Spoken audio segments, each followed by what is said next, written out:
இறையடியாருக்கெல்லாம் ஒரு நல்ல செய்தி என்ன, நாம் இந்த வைகாசி மாதத்திலே வருகின்ற பௌர்ணமியானது மிக மிக சக்தி வாய்ந்தது. ஒவ்வொரு மாத பௌர்ணமிக்கும் ஒரு விசேஷம் உண்டு, ஒரு புனிதம் உண்டு. ஆனால் வைகாசி மாதத்திலே வருகின்ற உத்தராயண பௌர்ணமி மிக மிக சக்தி வாய்ந்ததாக இருக்கின்றது. எப்படி என்றால், திங்கட்கிழமை இரவு முதல் செவ்வாய்க்கிழமை வருகின்றது. இப்படி நாம் முதலில் கிரிவலம் மலைவலம் செல்ல முடியவில்லையே, செல்ல வேண்டும் என்று ஆசைப்படுகின்றவர்கள் வேதமே காடாக, வேதமே மறையாக, 4 வேதம், ரிக்வேதம், யஜுர்வேதம், சாமவேதம், அதர்வண வேதம், இப்படி வேதங்களே பெரும் காடாக திகழ்ந்து கொண்டு இருக்கின்ற வேதாரண்யேஸ்வரர் ஆலயத்தை, குறைந்தது ஆலயத்தையும் குளக்கரையும் தீர்த்தக்கரையும் 3 முறை பல பேர் ஒன்று சேர்ந்து வலம் வருவதாலும், இறை நாமங்கள் ஓதியும் நமச்சிவாயா, நாராயணா, சிவசிவா என்றும் வேதமறைகள் தமிழ் மறைகள் ஓதியும் புருஷ சூக்தம், ஸ்ரீசூக்தம், இப்படி ருத்ர பாராயணம் செய்து ஓதுவதும் வழிபடுவதும், பிறகு இறைவனை தரிசிப்பதும், வாழ்க்கையிலே பல கோடி இன்னல்களை சந்தித்து கொடுத்தது வரவில்லை, வரவேண்டியது நிற்கின்றது, ஒரு காரியமும் நடைபெறவில்லை, நமக்கு ஏன் குடிக்க தண்ணி இல்லை என்று இயங்குகின்றவர்கள் பல பேர் இருப்பார்கள்.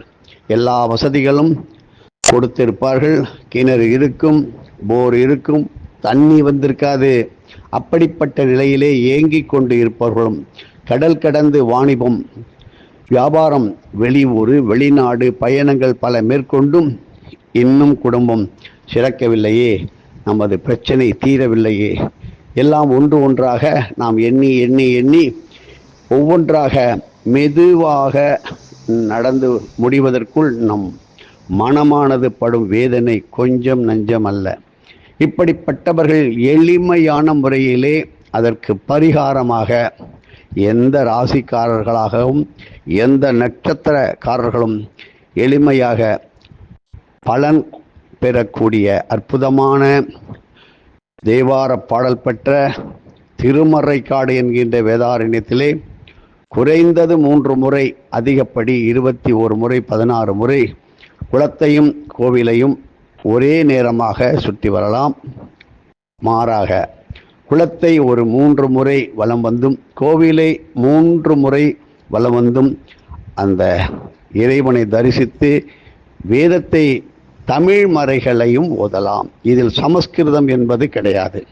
உங்களுக்கு தெரிந்த இறைவனை பற்றிய நாமங்களை சொன்னால் நீங்கள் முழுமையான வேதம் ஓதிய பலனுடன் உங்களுடைய வேண்டுதல், உங்களுடைய விருப்பங்கள், உங்களுடைய ஆசைகள் அத்தனையும் நிறைவேறுகின்ற யாகங்கள், யக்கியங்கள், ஹோமங்கள், பரிகாரங்கள் பல கோடி செய்திருப்பீர்கள். ஆனாலும் பலன் என்னமோ ஒரு சொட்டு சொட்டா நடந்துட்டு இருக்கு சார். ஒரு நெல் போட்டால் 100 நெல் நமக்கு மணியாக கொத்து கொத்தாக வர வேண்டும் இல்லையா?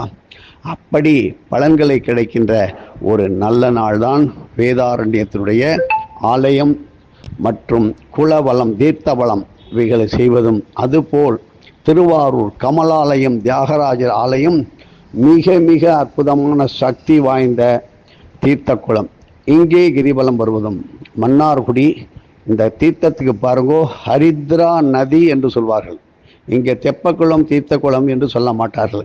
ஹரித்ரா நதியிலே அப்படி வலம் வருவதும், பெருமாள் ஆலயத்தையும் வலம் வருவதும், இப்படி பல பேர் மேள தாள வாத்தியத்துடன் மிருதங்கம், இசை, தம்புரா, ஹார்மோனியம், ஸ்துதிப்பட்டி இவைகளை வாசித்து கொண்டும் வேதமறைகளை ஓதுவதும் இப்பொழுது கும்பகோணத்தில் பார்த்தீர்கள் என்றால் சொல்லவும் ஆளாது. ஒரு காலத்திலே நமது சர்க்குரு சொன்னதை அப்படியே ஒரு சில அடியார்கள் கடைபிடித்து இன்று பல 100 குழுக்களாக, பல குழுக்களாக 100 பேர் 200 பேராக அந்த மகாமக திருக்குளத்தை பௌர்ணமியிலும் மக நட்சத்திரம் மாதம் வருகின்ற மக நட்சத்திரத்திலும் வலம் வருவதை நீங்கள் பார்த்திருப்பீர்கள்.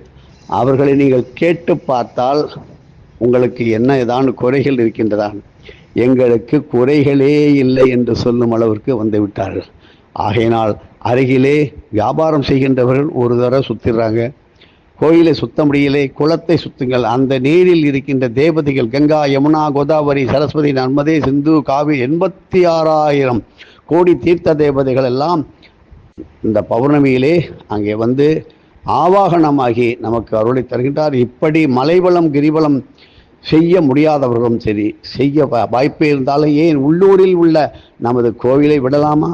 நமக்கு உள்ளூரை காவந்து பண்ணுகின்ற அந்த கோபுரத்தில் உள்ள அந்த கலசத்தில் இருந்து நமக்கு கிடைக்கின்ற தெய்வீக ஒரு கிரணங்கள், ரேசஸ், ஒளிகள் நமது இல்லத்திற்கெல்லாம் வந்து சேர்கின்ற. அதற்காகத்தான் அந்த காலத்திலே கோபுரத்தின் உயரத்தை நிர்மாணம் செய்து நிர்ணயித்து பிரகாசமாக ஜொலிப்பாக ஊர் உலகமெல்லாம் செழிக்க வேண்டும் என்பதற்காக பெரிய பெரிய ராஜகோபுரங்கள் 9 மற்றும் 11 மற்றும் 13 கலசங்களை உள்ளடக்கிய பெரும் ஆலயங்கள் இப்படி பல ஏற்படுத்தப்பட்டு எதிர்காலத்திலே மக்களுக்கு சேவை செய்யும் பொருட்டு, இறைவனுடைய அருளை பெறும் பொருட்டு அப்படி வந்து அமைந்ததுதான்.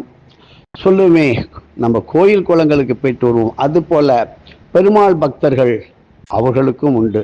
உதாரணமாக மிக எளிமையாக திருச்சேரை சாரநாத பெருமாள் கோயில், சார புஷ்கரணி பெருமாள் ஆலயம். பெருமாள் ஆலயத்தை முதலிலே 3 முறை சுற்றலாம். இல்லை என்றால் சார புஷ்கரணி என்கின்ற சிறிய குளத்தை ஒரு 3 முறை வலம் வந்து அப்படியே பெருமாள் ஆலயத்தை உள்ளாக சென்று வீதி வழியாக, தேரோடும் வீதி வழியாக சென்று 3 முறை வலம் வரலாம். அப்படி திருக்கண்ணமங்கை பக்தவச்சல பெருமாள் கோயிலும் அதுபோல குளத்தை வலம் வந்து சந்திர புஷ்கரணி, மனோவியாதிகள், மனசிலே கவலை, பீதி, பயம், இப்படி மனசு சம்பந்தமான எத்தனையோ காரியங்களை மறந்துவிட்டோம், மறதி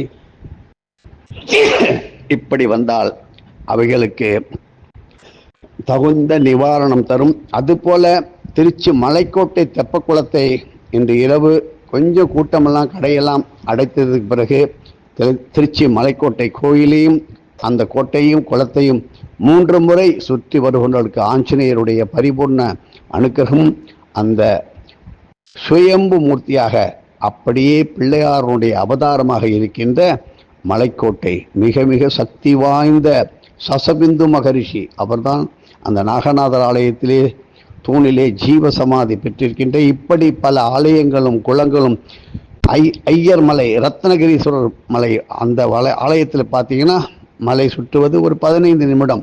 அதுபோல குளத்தை சுற்றி வருவதும் அற்புதமான குளக்கரை. இப்படி பல இடங்களிலே இப்பொழுதெல்லாம் அடியார்கள் மிக அற்புதமாக மேல மேல நிலையிலே உள்ள தீர்த்தத்தை, அதாவது செவலூர் பூமீஸ்வரர் ஆலயத்திலே காஞ்சாத் மலைக்கு அருகிலே உள்ள மேல மேல நிலை அந்த ஆலயத்திலே விளக்கேற்றி வழிபடுவதும் சிறு குளத்தை 3 முறை வலம் வருவதும் வாழ்க்கையிலே மேல மேல மேல மேல அதி உன்னத நிலையை கொடுக்கின்ற அற்புதமான தீர்த்த வளம் நிறைந்த அற்புதமான எதிர்காலத்திலே தேவையான நேரத்திலே தேவையான வசதிகளை, ஏன் மழை, தேவையான நீர், இவைகள் மேலும் தேவையற்ற முறையிலே பெருத்த வெள்ளம், பயங்கரமான பூகம்பம் இவைகளெல்லாம் வராமலும் நாம் நீரின்றி அமையாது இந்த உலகம்.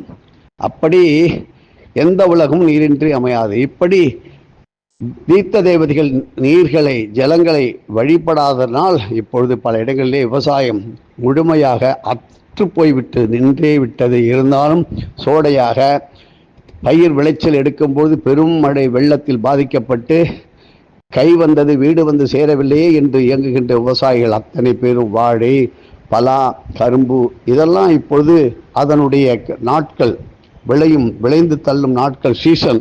இந்த சீசனில் விளைச்சல் வீட்டுக்கு வந்து சேராமல், வீட்டு விளைந்தாலும் நமக்கு அது முழுமையாக வியாபாரமாகாமல் தவிக்கின்ற விவசாயிகளுக்கெல்லாம் நன்மை தரும். இப்படி ஆலயமும் குளமும் உள்ள இடங்களிலே வலம் வருவதும், இல்லை என்றால் குளத்தை மற்றும் வலம் வருவதும், ஆலயம் தூரத்தில் இருந்தாலும் ஆலயத்தில் சுற்றி வலம் வருவதும் பிரதட்சணம் செய்வதும் அதி அற்புதமான மனசாந்தியையும் ஊர் வளமையும் செல்வ செழிப்பையும் கொடுக்கின்ற அற்புதமான பௌர்ணமி திருநாளிலே ஒவ்வொரு மாதமும் அது மாதிரி செய்யலாம். காலை நேரத்திலே விடியற்காலையிலே சில பேர் என்ன செய்வார்கள், பெரும் வேலையிலே ஈடுபட்டு இரவு பகல் பார்க்காமல் வேலை செய்வார்கள். உதாரணமாக தீயணைப்புத்துறை, காவல்துறை, இவைகள்லாம் அவர்களுக்கெல்லாம் நேரங்காலமே கிடையாது. அவர்கள் கொஞ்சம் காலார நடந்து செல்கின்ற இடம். இப்படி அருகில் உள்ள ஆலய தீர்த்தபலத்தை வந்தால் உடனடியாக பதவி உயர்வு கிடைக்கின்றும் என்று கிடைக்க வேண்டும் என்று ஆசைப்படுகின்ற நமக்கு நல்ல வேலை இல்லையே, இவ்வளவு வேலை பலுவாக இருக்கின்றதே, நம்ம யாருமே கண்டுக்கலையே, உழைத்ததற்கான ஒரு மரியாதையே இல்லையே என்று இயங்குகின்ற பெரும் அதிகாரிகளுக்கும் ஒரு நல்ல நிவாரணம் கிட்டும் அற்புதமான நல்ல நாள். மனுநீதி சோழன் பிறந்து ஆண்டு வளர்ந்த இன்னும் காராம்பசு கல்தேர் இருக்கின்ற அப்படிப்பட்ட திருவாரூர் தியாகராஜருடைய ஆலயத்தை மிக ஜாக்கிரதையாக கோபுரத்தை பார்த்தும் குளத்தை பார்த்தும் வணங்கி, முடிந்தால் பாதுகாப்பாக மீன்களுக்கு நெல் பொறியிடுவதும், குளங்களிலே ஆலயங்களிலே ஓரத்தில் இருக்கின்ற பசுக்களை நீங்கள் பார்த்தால் பசுக்களுக்கு கீரைகள் வாழைப்பழங்கள் ஜாக்கிரதையாக கொடுக்க வேண்டும். எந்த ஆலயத்திலும் நீங்கள் செல்லும் போதும் விளக்கேற்றும் போதும் தக்க முன் அனுமதி பெற வேண்டும் என்று நமது வாத்தியார் சொல்வார்.